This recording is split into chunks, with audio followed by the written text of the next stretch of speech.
சில பேருக்கு அறிமுகம் பண்ணவே தெரியாது சார். படிச்சிருப்பான், ஒருத்தரை இன்னொருத்தருக்கு எப்படி இன்ட்ரடியூஸ் பண்ணுறதுன்னு தெரியாது. என் ஃப்ரெண்டு படித்து பெரிய எக்ஸிக்யூட்டிவாக இருக்கான். அவன் வந்து அவனோட ஃப்ரெண்டுக்கு என்னை இன்ட்ரடியூஸ் பண்ணுறான். மோகன சுந்தரம் பட்டிமன்றம் பேசுவார், முடிஞ்சு போச்சு. என்னை கூட்டி போய் அங்கே நிற்க வச்சுட்டு, யார் தெரியுதா அப்படின்னா, அவன் தெரிலன்ட்டான். அவமானமாக போயிடுச்சு. அதாவது எனக்குள்ள இருந்த கர்வம்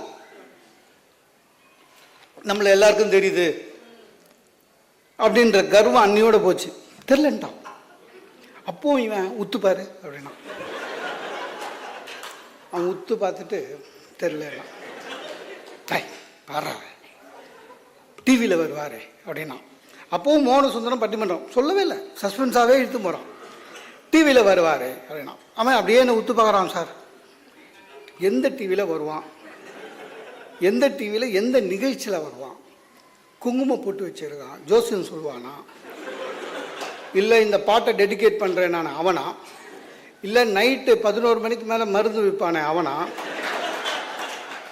சார் அப்படின்னு தெரிலன்ட்டான். சார் தெரில. அப்புறம் சொல்கிறான், பட்டிமன்றம் பேசுவாரா? சே பட்டிமன்றமா நான் பார்க்கறது இல்லைன்ட்டான்.